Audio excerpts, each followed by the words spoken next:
but that's why it was Roger, Rafa, and then Novak. What are you doing there? It made me even more hungry to really, particularly, win against the two of them. For nearly a decade, men's tennis felt like a perfectly written story.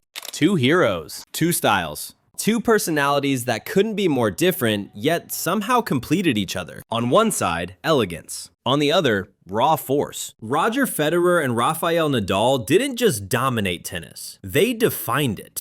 Their rivalry felt inevitable, poetic, almost cinematic. The rivalry with Roger was a little bit more attractive for the fans than the Novak against me. And then there was Novak Djokovic. Not invited, not expected, not embraced. Yet today, many would argue that he stands above them both. So how did Novak Djokovic, the man with the most Grand Slam titles, the most weeks at #1, the most Masters titles, spend so much of his career being treated like an outsider? Djokovic told us he felt he had the match under control till his back problems. Do you agree with that? ¿Qué ha dicho? Oh, yes. Djokovic, do you need some smelling salts? Do you want to incite Rafa? I think the next time he plays you, he is going to drop the hammer on you. You will never forget saying that. You must have been watching a different match than I was. By the mid-2000s, tennis had already chosen its narrative. Roger Federer was the king. Effortless, calm, almost aristocratic. His game looked like art, flowing one-handed backhands, precise footwork, and an aura of inevitability. Then came Rafael Nadal, the perfect contrast. Explosive, emotional, relentless. A warrior carved from clay, redefining physicality and mental toughness. They weren't just winning, they were building identities. I see it as you described it, you know, as one of the greatest rivalries, definitely in all the sports. They have definitely, in terms of the rivals, in terms of the other players, the biggest influence on my game. Fans didn't just watch them play, they picked sides. And the sport loved it. Tennis had its rivalry for the ages. There was no room for a third character. But that's why it was Roger, Rafa, and then Novak. What are you doing there? You know, who is this guy now? From the start, Djokovic felt different. He smiled more, he joked, he imitated other players. He showed emotion openly, sometimes too openly for tennis purists. And most importantly, he didn't fit the narrative. He wasn't the graceful king. He wasn't the fiery warrior. He was the disruptor. By 2007 and 2008, Djokovic was already knocking on the door. He reached finals. He beat top players. He won his first Grand Slam. But instead of being welcomed, he was often viewed with skepticism because he was interrupting something people didn't want interrupted. When I won my first Grand Slam in 2008, but the next one I won in 2011, so 3 years I waited to win another slam. I was playing on a high level, but I just could not win the Grand Slam because of these two guys.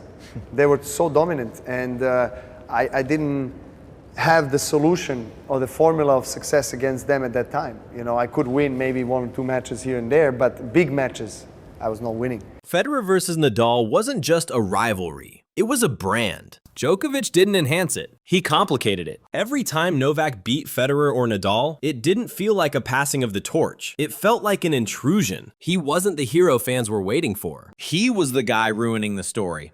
Part of Djokovic's outsider status came from his personality. Early in his career, Novak struggled physically in long matches. He retired from matches due to breathing issues.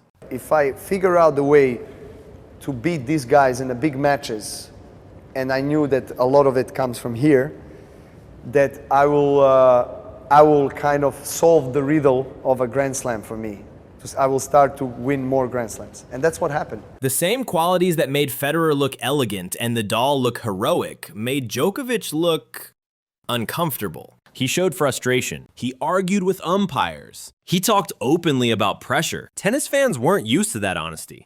Another reason Djokovic was seen as an outsider had nothing to do with him, and everything to do with Federer and Nadal. Federer had already built an almost mythological fan base. Nadal was the underdog who dared to challenge him. Their rivalry had emotional clarity. Djokovic didn't fit into that emotional equation. When Novak beat Federer, fans didn't feel admiration, they felt loss. When he beat Nadal, fans didn't feel justice, They felt interruption. He was beating their favorites too often. And unlike Federer or Nadal, Djokovic didn't lose in a way that made fans comfortable. He didn't fade gracefully. He didn't crumble. Djokovic's greatest strength, his mind, was also one of the reasons he wasn't loved. He didn't just win matches, he broke opponents psychologically. If they are not necessarily the fans of tennis, they will be fans of maybe one of us, but I think they will all be fans of our matches and our rivalries, because this is something that will stay there for generations. For years, Djokovic walked onto courts where the crowd was openly against him, even in neutral tournaments, even in finals, even when he was world number 1. And instead of shrinking, he leaned into it. He talked about it openly. He said it motivated him, but it also made him vulnerable to criticism. As the years passed, Djokovic's achievements became undeniable. More weeks at number 1, more Masters titles, more head-to-head wins. And yet, the perception lagged behind the reality. There was also something deeper at play. Djokovic didn't come from the traditional tennis power centers. His background, his accent, his upbringing, all subtly marked him as other. Not worse, just different. In a sport deeply rooted in tradition, difference often feels threatening, and Djokovic didn't try to hide it. He embraced his identity. He spoke his mind. He refused to be molded into someone else's version of a champion. That earned respect. You would think that eventually winning everything would change the narrative. But even as Djokovic surpassed his rivals statistically, the outsider label never fully disappeared. Because by then, it was no longer about tennis. It was about emotion. Federer and Nadal represented memories. Djokovic represented reality. And reality is harder to romanticize. Here's the paradox. Novak Djokovic may be the most complete tennis player ever, yet for much of his career, he chased something more elusive than trophies. And perhaps that chase, that sense of being unwanted, is what made him who he is. The outsider who refused to leave. The third man who broke a two-man story. The champion who didn't ask for love and won anyway. Novak Djokovic wasn't meant to exist in the Federer-Nadal era, but he did. And by doing so, he didn't just rewrite records. He rewrote the story of tennis itself. Not as the chosen one, not as the favorite, but as the outsider who stayed long enough to become undeniable. And I was just very proud to have had that experience of 60 plus matches with Rafa and whatever, 50 with Roger. But then I created the most beautiful threesome that tennis has ever seen. And maybe that's the real legacy of Novak Djokovic. Not just the records, not just the titles, but the fact that he became the greatest in an era that never fully embraced him. While others were loved, he was tested. While others were celebrated, he endured. And in the end, the outsider didn't just join the story. He rewrote it.